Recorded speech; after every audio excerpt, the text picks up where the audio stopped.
Everyone, welcome back. आपका स्वागत है। आज का जो हमारा टॉपिक है वो क्या है? Imperative sentences. ये देखा जाए तो बहुत ही ज़्यादा मोस्ट इम्पॉर्टेंट ये टॉपिक है। अब चाहे बात करें हम क्लास 9th के लिए या 10th के लिए या 11th या 12th के लिए, चाहे जिस क्लास की बात किया जाए, तो इंग्लिश पोर्शन में जो आपका ग्रामर पार्ट होता है उसका ये सबसे ज़्यादा मोस्ट इम्पॉर्टेंट एक कड़ी होती है, एक हिस्सा होता है, जिसमें हम लोग एक्टिव वॉइस और पैसिव वॉइस जानते हैं क्या होता है। एक्टिव वॉइस पैसिव वॉइस का लास्ट एक रूल होता है जिसका नाम क्या है? इम्परेटिव सेंटेंसेस है। तो आई होप आप लोग बिल्कुल कॉपी पेन लेकर साथ में तैयार हो जाइए और जो कुछ बताया जाएगा पूरी उम्मीद करते हैं आपको अच्छे समझ में अवश्य आएगा। ठीक है, और वीडियो स्टार्ट करने से पहले यदि आप चैनल पर नए हों तो प्लीज़ चैनल को सब्सक्राइब कर लीजिए और बेल आइकन की बटन को अवश्य प्रेस कर दीजिए। तो स्टार्ट करते हैं हम लोग बिना देरी करते हुए। देखिए है क्या इम्परेटिव सेंटेंस। पहली बात ये आती है कि कैसे हम लोग जानेंगे ये इम्परेटिव सेंटेंस है, इसकी बात फंस गई। और दूसरी बात, आखिरकार इम्परेटिव सेंटेंस में बात होती किसकी है? इम्परेटिव सेंटेंस में आपको कुछ ऐसा देखने को मिलेगा जैसे किसी को कुछ सलाह दिया जाए, किसी को सुझाव दिया जाए, किसी से रिक्वेस्ट किया जाए, यानी विनती प्रार्थना किया जाए किसी से। बात समझ में आ रहा है? या किसी के सामने आप अपना प्रस्ताव रखो, ठीक है, या किसी को आप आज्ञा दो। ये सभी आपको जहाँ पर सेंटेंस दिखेंगे, बात समझ में आ रहा, उसमें ये जो मैंने अभी बोला ये आपको शब्द दिखने वाले, ये आपको वर्ड दिखने वाले हैं। तो सभी क्या होते हैं? हमारे इम्परेटिव सेंटेंस होते हैं। तो मैंने क्या क्या कहा? मैंने कहा आपका ऑर्डर या कमांड होता है, ठीक, हो गया। ठीक है, अगला देख लेते हैं एडवाइस। ठीक है, ऑर्डर हो, कमांड हो गया, रिक्वेस्ट हो गया, एडवाइस हो गया, ठीक है, प्रपोजल हो गया या सजेशन हो गया। ठीक है, ये कहीं पर अगर आपको कहीं पर भी दिखते हैं, ठीक है, यानी ये एक भाव होता है, आप इसको अपने भाव के अनुसार लगाओगे उस सेंटेंस में। ठीक है, तो ये सभी डिनोट किसको करते हैं? इम्परेटिव सेंटेंस को डिनोट करते हैं। तो इतनी बातें आपको समझ में आ गई हो, कोई दिक्कत आपको नहीं आई होगी। ठीक है, क्या हो गया? ऑर्डर हो गया, ऑर्डर के जगह पे यहाँ पर कमांड भी कर सकते हैं, कोई दिक्कत नहीं है। ठीक है, रिक्वेस्ट हो गया, एडवाइस हो गया, प्रपोजल हो गया और सजेशन हो गया। ठीक है, अगर कहीं पर ये इतने आपको वर्ड दिखेंगे किसी भी सेंटेंस में लगे हुए, तो वहाँ पर हम जान जाएंगे कि आखिरकार वो क्या कहना चाहता है। इम्परेटिव सेंटेंस इम्परेटिव मतलब होता है, यहाँ पर समझ सकते हैं, आज्ञा सूचक वाक्य बोल सकते हैं। बात समझ में आया? इतनी कोई दिक्कत आपको नहीं आनी चाहिए।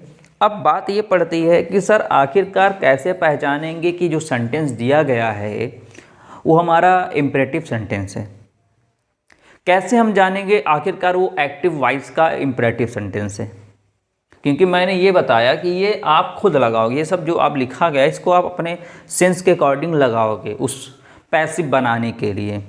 अगर किसी का एक्टिव दिया गया है तो उसका पैसिव बनाने के लिए आप अपने कॉमन सेंस, अपनी बुद्धिमत्ता के आधार पर इसको लगाओगे कि आखिरकार ये लगेगा कौन सा, ये लगेगा, ये लगेगा, लगेगा।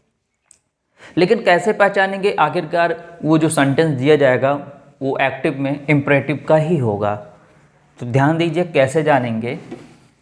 फर्स्ट ऑफ ऑल, अगर जानना है तो यहाँ पर वर्ब की फर्स्ट फॉर्म से स्टार्ट होगा। ठीक है, यदि आपको जानना है इम्परेटिव सेंटेंस है कि नहीं है, तो इम्परेटिव सेंटेंसेस जो होता है वो सदैव वर्ब की फर्स्ट फॉर्म से ही शुरू होता है। ठीक है, पूरा शुरू से लेकर लास्ट तक वीडियो अवश्य देखिएगा, तभी पूरा समझ में आएगा। ठीक है, चलिए पहला पॉइंट आपका क्लियर हुआ क्या? कि वर्ब की फर्स्ट फॉर्म। अब मन में क्वेश्चन उठा, मान लीजिए सर वर्ब की फर्स्ट फॉर्म से ना स्टार्ट हो तो दूसरा कोई ऑप्शन है? बिल्कुल ऑप्शन है। क्या? दूसरा ऑप्शन ये है कि वो वाक्य डू या डोंट से स्टार्ट होगा। डू या डोंट से स्टार्ट होगा। मान लीजिए डू या डोंट से भी ना स्टार्ट हो, तब क्या होगा? चलिए उसको भी देख लेते हैं। मान लीजिए डू या डोंट से स्टार्ट। डोंट मतलब डू नॉट, जानते ही आप लोग डू नॉट का शॉर्ट फॉर्म डोंट पढ़ते हैं। तो तीसरा क्या होगा, तीसरा फिर किससे लिखा जाएगा दिखाएगा आपको, प्लीज या काइंडली, प्लीज या काइंडली। सपोज देन प्लीज या काइंडली भी ना दिखे आपको, तब कैसे पहचानेंगे इंपरेटिव सेंटेंस है कि नहीं। तो अगला जो नेक्स्ट है आपका क्या जानेंगे, नेक्स्ट आपका है जो वो होता है लेट अस। क्या होता है, लेट अस। क्या होता है, लेट अस। इसी का शॉर्ट फॉर्म में क्या बोलते हैं, इस तरह लेट अपॉस्ट्रोफी करके एस लगा देते हैं, ठीक है। तो यहाँ पर ये दिखा इतना, ठीक, कोई दिक्कत नहीं लगी, क्लियर हो गया पूरी पॉइंट। क्या, अगर वर्ब की फर्स्ट फॉर्म से दिखा इंपरेटिव होगा, अगर डू या डोंट से दिखा तब भी इंपरेटिव सेंटेंस होगा, यदि प्लीज या काइंडली से कोई सेंटेंस दिखा तब भी वो इंपरेटिव सेंटेंस होगा, अगर लेटस या लेट से शुरू हुआ तब भी वो क्या होगा, इंपरेटिव सेंटेंस ही होगा। यहाँ तक पूरी बातें आपको समझ में आ गई होंगी, किसी प्रकार की समस्याएं नहीं आई होंगी। तो आगे बात करते हैं, हम लोग समझते हैं, एक एक स्टेप ऐसे समझते हैं कैसे क्या होता है, ठीक। चलिए बात करते हैं किस पर, पहला हम लोग कैसे समझते हैं, ठीक है। तो पहले की चर्चा करते हैं, यहाँ पर इसको लिख लेते हैं पहला, ठीक है। किस पर, वर्ब की फर्स्ट फॉर्म वाला, ठीक। तो देखिए सेंटेंस बनाते हैं हम लोग, क्या, close the door, close the door. बहुत फेमस एग्जाम्पल है, बहुत ज़्यादा ये काफ़ी बार आ भी चुका है, ध्यान दीजिएगा। क्लोज द डोर, क्योंकि एक्टिव पैसिव में आप जानते हो ज़्यादातर इंपरेटिव सेंटेंस ही देखने को आपको मिलता है, ठीक है। तो क्लोज द डोर, तो आप खुद देखिए यहाँ पर, पहले बात पहचानिए, क्या ये इंपरेटिव सेंटेंस है, तो बिल्कुल है। क्यों ऐसे पहचाना, क्योंकि क्लोज क्या है, वर्ब है, आप जानते हो बंद करना क्या होता है, एक वर्ब होती है। तो वर्ब किससे स्टार्ट हो रही है, वर्ब फर्स्ट फॉर्म स्टार्ट होती है, इसका मतलब ये इंपरेटिव सेंटेंस है, एक्टिव वॉइस है। क्या है ये, एक्टिव वॉइस है, ठीक है, इंपरेटिव सेंटेंस है। अब इसको कन्वर्ट किस में करना है, पैसिव में चेंज करना है, तो कैसे करेंगे ध्यान दीजिएगा पहले, ठीक है, कोई दिक्कत नहीं। यहाँ पर क्लोज द डोर, वर्ब के फर्स्ट फॉर्म से देखो स्टार्ट हुआ ना, वर्ब के फर्स्ट फॉर्म से, तो हम लोग जान गए हाँ कि इसका मतलब ही क्या होता है, इंपरेटिव सेंटेंस होता है, ठीक है, क्लियर हो गया। अब देखो इसको किस बेस पे करते हैं, तो देखिए इसका दो सिस्टम होता है, एक तो होता है आपके सेंस पर डिपेंड करता है आप कैसे करते हो, दूसरा होता है फार्मूले के बेस पर। मैं दोनों लिख देता हूँ, ठीक है। देखो यहाँ पर मैं लिखता हूँ सेंस, एस से मतलब होता है सेंस। सेंस के बेस पर क्या होता है, ध्यान दीजिएगा अच्छे, सेंस के बेस पे क्या होता है, हमेशा आएगा यू आर, फिर यहाँ पर आपका सेंस लगेगा। सेंस मतलब जो आप सोचो कि हाँ क्या चीज़ कहना चाह रहा है, कि यहाँ पर ऑर्डर लगेगा, रिक्वेस्ट लगेगा, एडवाइस लगेगा, प्रपोजल लगेगा, सजेशन लगेगा, ठीक है। उसके बाद क्या आएगा, टू आएगा, क्या आएगा, फिर टू आएगा। उसके बाद फिर से पूरा का पूरा क्या करेंगे, ऑब्जेक्ट को उतार देंगे, ठीक है। तो मैं लिख देता हूँ यहाँ पर समझने के लिए, यहाँ पर भी क्या आएगा, सेंस आएगा। उसके बाद यहाँ पर पूरा का पूरा क्या आ जाएगा, सेंटेंस आ जाएगा, क्या आ जाएगा, सेंटेंस कॉपी कर देंगे, ठीक है। घबराइए नहीं, अभी प्रैक्टिस करेंगे तो आपको एकदम क्लियर हो जाएगा, ठीक। दूसरा ये तो मान लो फार्मूला के बेस पे हो गया, सॉरी सेंस के, अब अगला फार्मूला, ये पहला सेंस, दूसरा फार्मूला के बेस पे।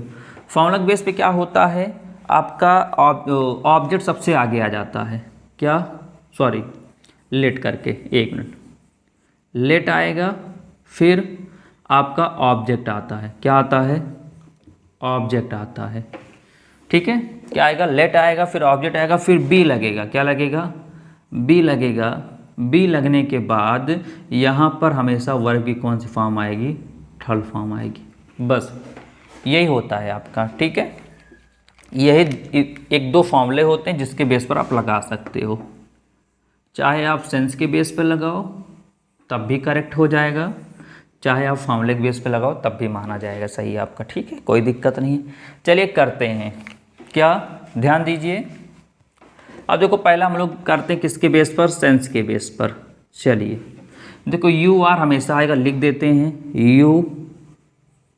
यू आर लिख दिया।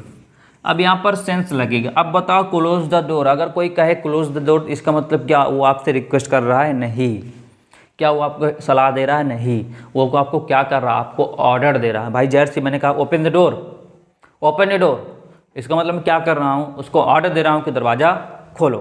सही है ना? तो यहाँ पर क्या लगेगा? ऑर्डर लगेगा। क्या लगेगा? ऑर्डर लगेगा। और इसका थर्ड फॉर्म लगाया तो क्या हो जाएगा यहाँ पर? You are ordered.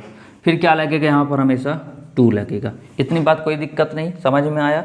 ये होता है सेंस के बेस पर। सेंस मतलब आप अपने दिमाग के हिसाब से क्या चीज़ कहना चाहता आप यहाँ पर ऐड कर सकते हो। ठीक है, यू आर, ये वाला पॉइंट हमेशा रहेगा, ये वाला पॉइंट हमेशा रहेगा। ठीक है, तो यू आर फिर टू रहेगा हमेशा, उसके बीच में क्या रहेगा? जो चीज़ लगाओगे, रिक्वेस्ट होगा रिक्वेस्टेड हो जाएगा, एडवाइस होगा एडवाइस्ड हो जाएगा, ऐसे। ठीक है ना? तो यहाँ क्या हो गया? ऑर्डर्ड हो गया।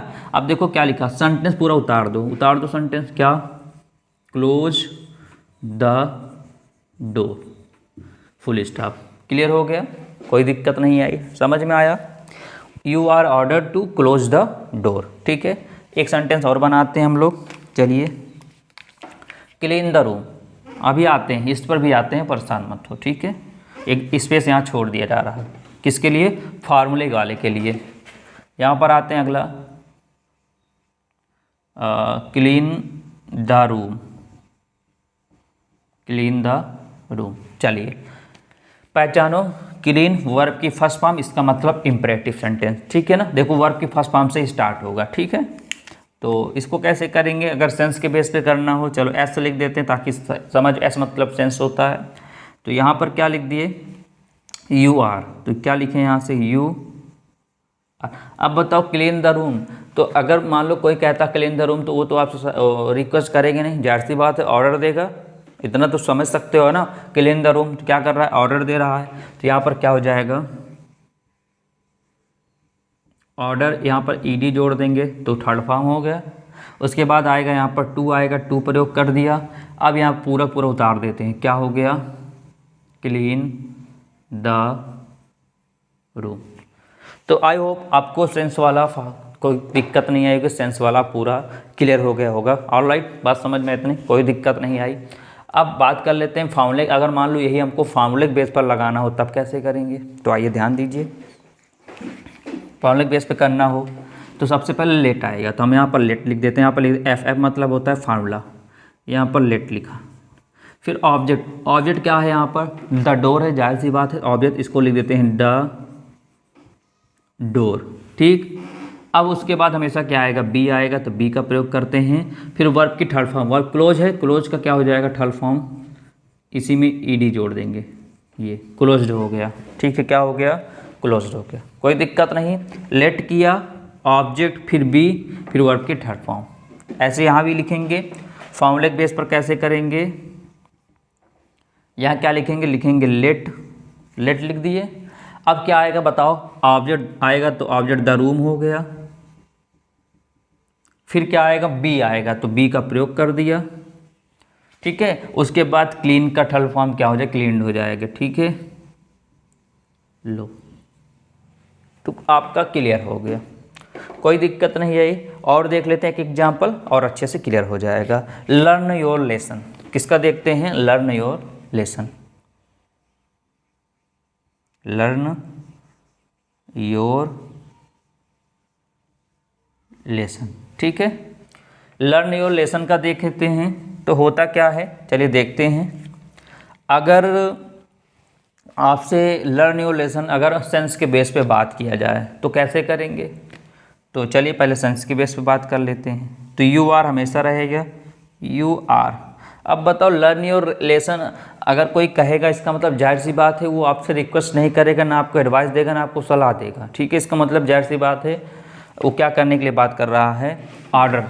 जाहिर सी बात है, अगर मान लो आपके टीचर है और आपका टीचर आपसे ये थोड़ी कहेगा कि ये लेसन पढ़ लो, रिक्वेस्ट थोड़ी करेगा, आपको ऑर्डर ही देगा ना। अगर मान लो आप स्कूल गए हो, अब स्कूल गए में टीचर आपसे कहता है कि नहीं ये चैप्टर पढ़ लो, या अपना अध्याय पढ़ लो, अपना पाठ पढ़ लो, या अपना पाठ पढ़ो, इसका मतलब ये नहीं कि आपसे रिक्वेस्ट कर रहा है, नहीं, आपको ऑर्डर दे रहा है। बात समझ में आए? तो वहाँ पर क्या प्रयोग करेंगे? ऑर्डर का। तो यहाँ कर देते हैं क्या? ऑर्डर। फिर यहाँ पर ईडी हो गया। अब किसका प्रयोग करते हैं? आपको पता है, टू का प्रयोग करते हैं। पूरा पूरा उतार देते हैं, क्या हो गया यहाँ पर? लर्न योर लेसन, ठीक है।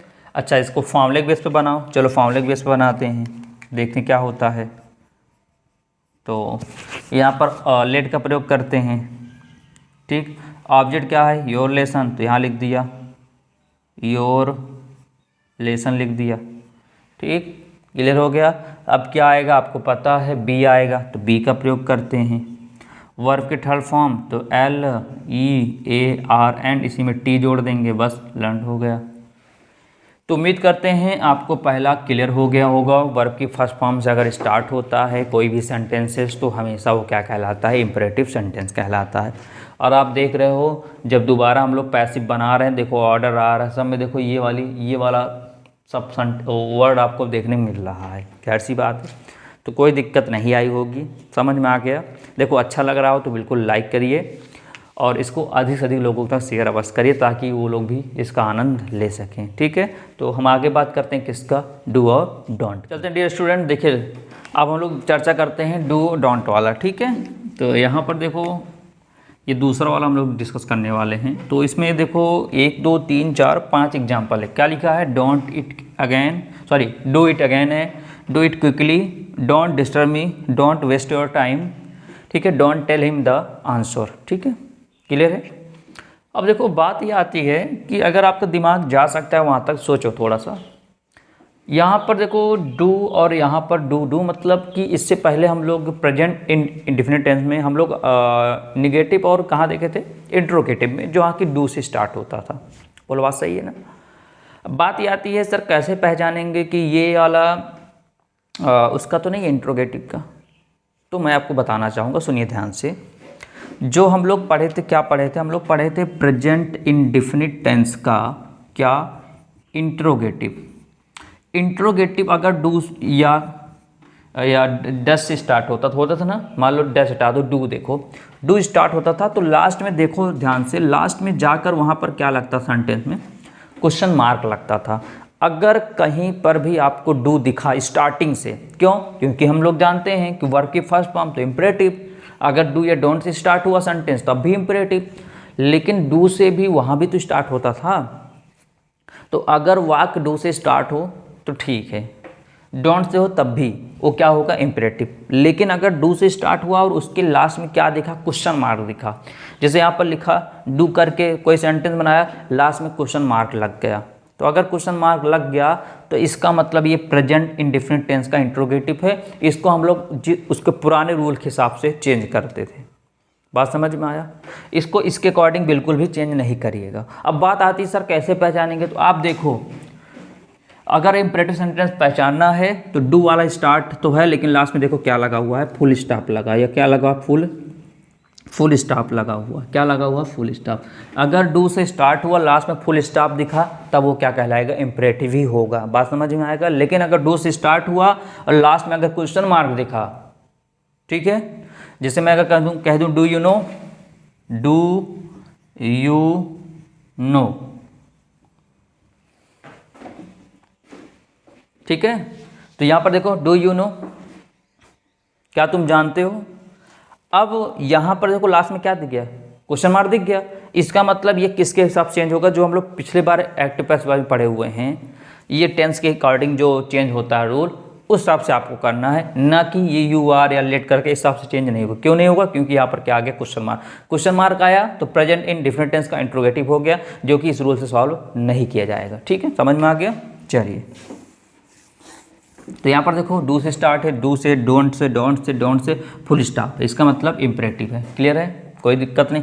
यहाँ वर्ब की फर्स्ट फॉर्म में कोई दिक्कत है ही नहीं। ठीक है, अब देखो चाहे पेपर में आपको, एग्जाम पेपर में आपको दोनों नहीं करना है, चाहे सेंस वाला करिए या लेट वाला करिए। तो मैं जो ज़्यादा आपको जो बताना चाहूँगा वो क्या करिएगा, आप फार्मूला वाला करिएगा। इससे ये होता है क्योंकि अधिकतर सब जगह फार्मूले वाला ही प्रयोग किया जाता है। सेंस वाला कब लगाइएगा, जब कहीं से भी आपका फार्मूला वाला माइंड फेल हो जाए कि आपको समझ भी ना आए कि यार फार्मूला वाला कैसे किया जाएगा, मैं भूल चुका हूँ, तब वहाँ दिमाग क्या लग जाएगा, सेंस वाला लग जाएगा। बात समझ में आया। लेकिन ज़्यादातर मोस्टली आपको क्या करना है, सेंस का ही फार्मूला वाला ही प्रयोग करो, ठीक है। फार्मूले वाले पर हम लोग सीखें, ठीक। और जब फार्मूला वाला मान लो आप कहीं भूल जाते हो, कुछ हो जाता है, नहीं समझ में आता है, तब किस पर डिपेंड जाएगा आपका दिमाग, किस पर जाना चाहिए, सेंस वाले पर, ठीक है। चलिए करते हैं। देखो डू इट अगेन, तो डायरेक्ट फार्मूला करते हैं तो क्या आएगा, इसका भी वही लेट से स्टार्ट होगा, इसका भी, ठीक है। तो क्या प्रयोग किया यहाँ पर, लेट। ऑब्जेक्ट क्या है, इट है, तो इट प्रयोग कर दिया, ठीक है। किसका प्रयोग करेंगे, बी का। देखो डू क्या है, डू एक क्रिया है, यहाँ पर डू हेल्पिंग वर्ब नहीं है। मैंने बताया अगर हेल्पिंग वर्ब होता डू ना, तो यहाँ पर क्वेश्चन मार्क लगता, फुल स्टॉप ना लगता, ठीक है। तो ये क्या है, डू क्या अपने आप में एक क्रिया है। तो करेंगे क्या, तो डू का थर्ड फॉर्म क्या होता है, डन होता है। क्या प्रयोग कर देंगे, डन प्रयोग करेंगे। बचा क्या, अगेन, फुल स्टॉप। क्लियर हो गया। इसको भी देखेंगे, डू इट क्विकली, तो लेट, ठीक है। ऑब्जेक्ट क्या है, इट है, फिर यहाँ पर बी का प्रयोग करेंगे। अब देखो यहाँ पर डू का थर्ड फॉर्म क्या होगा, डन हो जाएगा, क्विकली, फुल स्टॉप।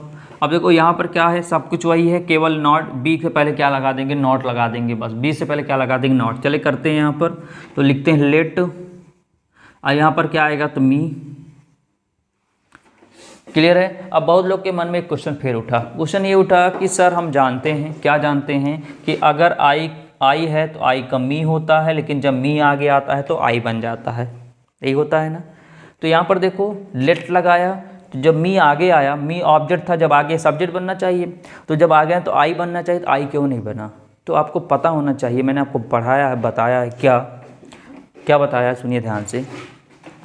कभी भी कोई प्रीपोजिशन आता है, क्या आता है, प्रीपोजिशन कोई कभी आता है, प्रीपोजिशन के बाद जो भी प्रोनाउन आएगा, वो हमेशा कैसा होगा, ऑब्जेक्टिव केस का होगा। कैसा होगा, ऑब्जेक्टिव केस का होगा हमेशा, ठीक है। क्या होगा, ऑब्जेक्ट। क्यों, क्योंकि हम जानते हैं आई का क्या होता है, मी, वी का अस, यू का यू, ऐसे होता है, 7 तक होता है ना। ये होता है सब्जेक्टिव, ये होता है objective, subjective case, objective case. तो कभी भी अगर आपको प्रीपोजिशन दिखता है, तो प्रीपोजिशन के बाद जो भी ऑब्जेक्ट आए, जो भी प्रोनाउन है, सब क्या है, सभी प्रोनाउन है, ठीक है ना। सभी क्या है, प्रोनाउन है। तो प्रीपोजिशन के बाद जो भी प्रोनाउन आएगा हमेशा कैसा आएगा, ऑब्जेक्टिव केस का आएगा, ठीक है। इधर देखो लेट है क्या, लेट अपने आप में क्या होता है, प्रीपोजिशन होता है। क्या होता है, प्रीपोजिशन होता है। तो लेट के बाद सपोज दिन सोचो, सपोज दिन आई है, मी है ना, मी आ गया, क्या बन गया, थोड़ी देर के मानो, मी आगे क्या बन गया, आई बन गया, बना आई ना। अब आई से पहले क्या है, प्रीपोजिशन है। अब प्रीपोजिशन के बाद क्या है, प्रोनाउन। देखो प्रीपोजिशन के बाद क्या है, प्रोनाउन है। तो प्रोनाउन जो लगेगा कैसा लगेगा, ऑब्जेक्टिव केस लगेगा। तो आई का ऑब्जेक्टिव केस क्या है, मी है, इसलिए आई का प्रयोग ना करके किसका प्रयोग करते हैं, मी का प्रयोग करते हैं, ठीक है। किसका करते हैं, मी का प्रयोग करते हैं। सपोज देन यहाँ पर वी होता, यहाँ पर वी होता, यहाँ पर क्या होता, वी होता, या एस होता, मान लो यहाँ पर एस होता, तो एस आगे आता तो क्या बनता, बी बनता। तो बी से पहले क्या लगेगा, यहाँ पर लेट लगेगा। तो वी का ऑब्जेक्टिव केस क्या है, अस है, तो यहाँ पर अस ही प्रयोग होने वाला। बात समझ में, क्यों नहीं चेंज हुआ, क्लियर हो गया ना, कोई दिक्कत नहीं। मी यहाँ आएगा तो आई बनेगा, और आई से पहले किसका है, प्रीपोजिशन, लेट का प्रयोग हुआ है। तो कभी भी प्रीपोजिशन का प्रयोग होता है तो जो प्रोनाउन होता है हमेशा ऑब्जेक्टिव केस का ही प्रयोग करते हैं, ऑब्जेक्टिव वाला। तो आई का ऑब्जेक्टिव क्या है, मी है, इसलिए मी का मी ही रहेगा, चेंज होने वाला नहीं है, ठीक है। चेंज कब होता पता है, जब यहाँ पर लेट ना लगा होता, मी का क्या हो जाता, आई, आगे प्रीपोजिशन ना लगा होता, लेकिन प्रीपोजिशन लगा है, क्या, लेट लगा है, इसलिए यहाँ पर चेंज हुआ। तो यहाँ पर क्या प्रयोग कर दिया, लेट, ये मी आ गया आगे, ठीक है। चलो क्लियर हो गया यहाँ तक बातें। अब ध्यान दीजिए, आगे समझते हैं। लेट मी हो गया, अब किसका प्रयोग करते हैं, देखो लेट हो गया, ऑब्जेक्ट हो गया। अब यहाँ पर बी का प्रयोग करते हैं, सॉरी देखो डोंट मतलब डू नॉट ना, तो नॉट आएगा तो नॉट तब बी लगाएंगे, ठीक है। यहाँ पर देखो नॉट नहीं था तो बी लगा, नॉट नहीं था तो बी लगा, लेकिन नॉट है तो नॉट बी लग गया, बस नॉट बी लग गया, ठीक है। या डिस्टर्ब का क्या होगा, डिस्टर्बेड, बस क्लियर हो गया। यहाँ पर देखो वही हाल है, लेट प्रयोग करोगे, ऑब्जेक्ट क्या है योर टाइम, तो यहाँ कर दोगे क्या योर टाइम कर दिए, ठीक है, लेट योर टाइम हो गया। और उसके बाद किसका प्रयोग करोगे, बी का प्रयोग करते हैं, लेकिन नॉट आया तो किसका प्रयोग करेंगे, नॉट बी लगाएंगे। उसके बाद क्या करेंगे, इसका वेस्ट में क्या जोड़ देंगे, ईडी जोड़ देंगे, तो ये बन जाएगा थर्ड फॉर्म, ठीक है। तो क्लियर हो गया। यहाँ पर देखो लेट प्रयोग करेंगे, ऑब्जेक्ट क्या है, देखो ऑब्जेक्ट दो है, चाहे हिम को बना लो ऑब्जेक्ट या इसको बना लो ऑब्जेक्ट, दोनों तरह करोगे तब भी सही होगा। चलो हम हिम जानते हैं, हिम को आगे ले आते हैं, तो लेट हिम हो गया। फिर उसके बाद किसका प्रयोग करेंगे, डू नॉट है तो इसका मतलब नॉट बी कर दिए, नॉट बी कर दिए। अब टेल का थर्ड फॉर्म क्या हो गया, टोल्ड हो गया। बचा क्या, द आंसर, लास्ट में क्या जोड़ देते हैं, द आंसर। तो उम्मीद करते हैं आपको ये वाला भी समझ में आ गया होगा, कोई दिक्कत नहीं आई होगी, ठीक है। अब दो ठो और बचा है, दो को और बात कर लेते हैं, उसके बाद आपका ये टॉपिक समाप्त होता है। प्यारे विद्यार्थियों, बात करते हैं कौन सा, प्लीज वाला, ठीक है। यहाँ पर लिख देते हैं हम लोग कौन सा, प्लीज या काइंडली, ठीक है। देखो प्लीज हो या प्लीज या काइंडली हो, बात वही हुई। देखो प्लीज वाला थोड़ा सा चेंज है, बस थोड़ा सा, ज़्यादा नहीं, ठीक है। प्लीज वाले में क्या होता है, सबसे पहले ऑब्जेक्ट आगे आता, फिर शुड लगाते हैं, फिर बी वर्ब की थर्ड फॉर्म, पूरा सब कुछ वही है, केवल यहाँ ऑब्जेक्ट पहले आ जाएगा, ठीक है, वहाँ फिर शुड लग जाएगा बस, ठीक है। तो चलते हैं करते हैं। ऑब्जेक्ट क्या, द पुअर आगे आ गया, चलिए आगे ले आए। अब उसके बाद हमेशा किसका प्रयोग करें, शुड का, तो यहाँ पर शुड का प्रयोग कर देते हैं, शुड हो गया। फिर हमेशा यहाँ पर बी आएगा, फिर वर्ब की थर्ड फॉर्म क्या लगेगा, हेल्प का थर्ड फॉर्म क्या हो जाएगा, हेल्प्ड हो जाएगा, ठीक है। क्लियर हो गया, कोई दिक्कत नहीं आई। देखो प्लीज काइंडली में हमेशा क्या आएगा, द ऑब्जेक्ट आगे आएगा, शुड लगेगा, फिर वी लगेगा, फिर हेल्प लगेगा।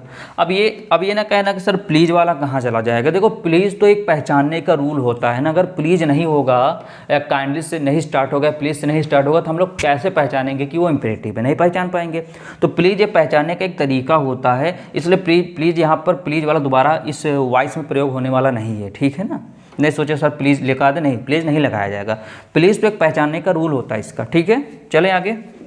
देखो please clean the table, please आया, इसका मतलब ऑब्जेक्ट आगे आएगा, तो ऑब्जेक्ट आगे लिख दो, द टेबल। अब उसके बाद क्या आएगा, हमेशा शुड आएगा, तो शुड का प्रयोग करते हैं, SHOULD, शुड हो गया। फिर बी, अब उसके बाद क्या प्रयोग करेंगे, क्लीन का थर्ड फॉर्म क्या हो जाएगा, क्लीन, ठीक है। यहाँ पर भी देखो वही चीज़ है, क्या, please tell me the answer, क्या,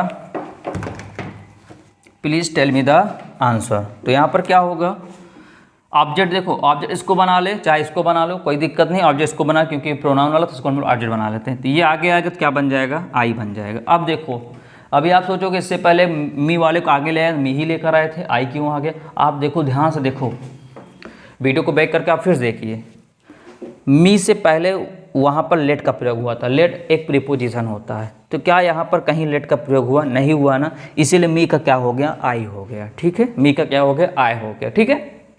लेकिन अगर कोई प्रीपोजिशन प्रयोग होता तो मी का मी ही रहता, वो चेंज होने वाला नहीं था, लेकिन आई इसलिए हो गया क्योंकि इससे पहले किसी प्रीपोजिशन का प्रयोग नहीं होता। क्यों, क्योंकि प्लीज और काइंडली का रूल ये होता है कि ऑब्जेक्ट सबसे पहले ऑब्जेक्ट आएगा, उससे पहले कुछ नहीं आएगा, सबसे पहले ऑब्जेक्ट ही आएगा, ठीक है। तो आई हो गया। अब उसके बाद किसका प्रयोग करोगे, शुड का, तो शुड हो गया। फिर प्रयोग किसका करते हैं, बी का प्रयोग करते हैं, बी प्रयोग कर दिया। वर्ब की थर्ड फॉर्म टेल का क्या होता है, टोल्ड होता है। बचा क्या, द आंसर, तो लिख देते हैं द आंसर। तो क्लियर हो गया, ठीक है। देखो शुड का प्रयोग इसलिए करते हैं यहाँ पर, शुड मतलब होता है कि चाहिए। जब किसी भी सेंटेंस के लास्ट में, अंत में चाहिए शब्द मिलेगा, तो शुड का मतलब, देखो शुड की मीनिंग दो होती, इधर देखो ध्यान से, एक होता है शुड, एक होता है मस्ट। इसका भी मतलब क्या होता है, चाहिए, इसका भी मतलब क्या होता है, चाहिए। शुड का प्रयोग वहाँ करते हैं जहाँ पर कोई प्रेशर ना, कोई दबाव ना हो, केवल आपसे कह दे कि भैया ये काम आपको करना चाहिए, बस आप करो या ना करो, तो वहाँ पर ज़्यादातर शुड का प्रयोग होता है। मस्ट का क्या होता है, जब आपको कोई दबाव डाले, नहीं ये काम करो, ये काम तुम्हें करना चाहिए, तुम्हें पढ़ना चाहिए, तुम्हें लिखना चाहिए, ठीक है ना, तुम्हें घूमना चाहिए, ठीक, तो वहाँ पर कोई ना कोई तुमसे प्रेशर करे, जब बहुत ज़्यादा प्रेशर करे कि दबाव डाले तुम्हारे पर नहीं काम करना चाहिए, तो उस जगह पर मस्ट का प्रयोग करते हैं, ठीक है। लेकिन ज़्यादातर देखा ये गया है कि क्या प्रयोग कर रहे हैं यहाँ पर, शुड का, ठीक है ना, समझ में आ गया ना। जैसे यहाँ पर देखो प्लीज़ हेल्प द पुअर, तो मैं आपसे कह दूँ कि भैया प्लीज़ हेल्प द पुअर, तब आपकी इच्छा है ना, करो या ना करो, क्या मैंने आपको दबाव डाला ना, इसलिए यहाँ पर क्या लग गया, शुड का प्रयोग लग गया, ठीक है। बात समझ में आया। देखो ये प्लीज़ क्लीन द टेबल, अब बताओ, अब यहाँ पर देखो दबाव भी आ सकता है, वो भी आ सकता है, बिना दबाव वाला बात आ सकती है, जाहिर सी बात है, तो वहाँ पर शुड प्रयोग करते हैं, ठीक है, कोई दिक्कत, अगर मस्ट भी कर देते कोई दिक्कत होने वाली नहीं है। क्लियर है बातें, चलो, तो इतनी चीज़ समझ में आ गया। अब आते हैं लेटस वाला, लेट्स वाला। देखो ये दोनों एक ही है, ये फुल फॉर्म इसका ऐसे लिखा जाता है, ये शॉर्ट फॉर्म में ऐसे लिखा जाता है, ठीक है। तो लेट वाला लेट से स्टार्ट होगा, लेट वाला लेट से स्टार्ट होगा, अभी किए थे थोड़ी देर पहले, लेट वाला लेट से स्टार्ट होगा, ये इसी तरह स्टार्ट होगा। लेट है तो लेट लिख दो, फिर क्या देखो ऑब्जेक्ट आता, ऑब्जेक्ट क्या है यहाँ पर, द पुअर है तो द पुअर आ गया। ये अस नहीं है, ध्यान रखना, अस नहीं होता, ये पूरा सेंटेंस एक ही सेंटेंस है ये पूरा, नहीं समझो सर अस का वी कर दें, वी का अस कर दें, नहीं नहीं ऐसा नहीं होगा बिल्कुल भी, ठीक है। ये लेटस होता ही है, ठीक है, नहीं समझो एस का वी कर दें, नहीं ऐसा कुछ नहीं, ठीक है, लेटस होता है, ये पहचानने का रूल भी होता है, ठीक है। अगर लेटस नहीं होगा तो कैसे पहचानेंगे, इम्परेटिव है, ठीक है। तो लेटस का लेट से होगा, लेट, फिर ऑब्जेक्ट, फिर क्या प्रयोग करते थे, बी का, तो बी का प्रयोग कर दिया, फिर वर्ब के थर्ड फॉर्म क्या, हेल्प, तो क्या हो गया, हेल्प। इसका भी क्या होगा, लेट्स अर्थ से स्टार्ट, तो लेट से होगा, लेट हो गया। ऑब्जेक्ट क्या है, द चैप्टर है, तो यहाँ पर लिख देते हैं द चैप्टर हो गया। फिर यहाँ पर किसका प्रयोग करते हैं, बी का प्रयोग करते हैं, वर्ब की थर्ड फॉर्म, रेड का रेड हो जाएगा थर्ड फॉर्म। चलिए यहाँ भी क्लियर हो गया। ध्यान रखिए अस का मत करिएगा, ठीक है, क्योंकि लेट अस होता है, एक साथ आता है ये पूरा, ठीक है ना, ये पहचानने का रूल होता है, अगर ये ना हो तो कैसे जानोगे आप, ठीक। यहाँ पर भी वही होगा, क्या लेटस है तो लेट से स्टार्ट होगा, ऑब्जेक्ट क्या है, अदर्स है तो OTHERS, अदर्स हो गया, ठीक है। अब उसके बाद क्या होगा आप जानते हो, उसके बाद बी आएगा, तो बी तो लगा दें, ठीक है, लेकिन देखो क्या आया, नॉट आया तो नॉट लगाओगे, फिर लगाओगे बी, अगर बी आएगा तो बी लगाओगे, नॉट भी आएगा तो सॉरी नॉट आएगा तो नॉट भी लगा देना, बस। अब उसके बाद क्या हुआ, वर्ब के थर्ड फॉर्म क्या आएगा, डिस्टर्बेड, ठीक है, फुल स्टॉप। तो उम्मीद करते हैं आपको मज़ा आ गया होगा, किसी प्रकार की कोई समस्या नहीं आएगी। अब अगर इस पॉइंट से या इस टॉपिक से आपका क्वेश्चन बनता है तो आपको इतना मुझे उम्मीद लग रहा है कि आप सारे क्वेश्चन को एकदम नॉर्मल तरीके से कर लोगे, कहीं पर दिक्कत नहीं आई होंगी, ठीक है।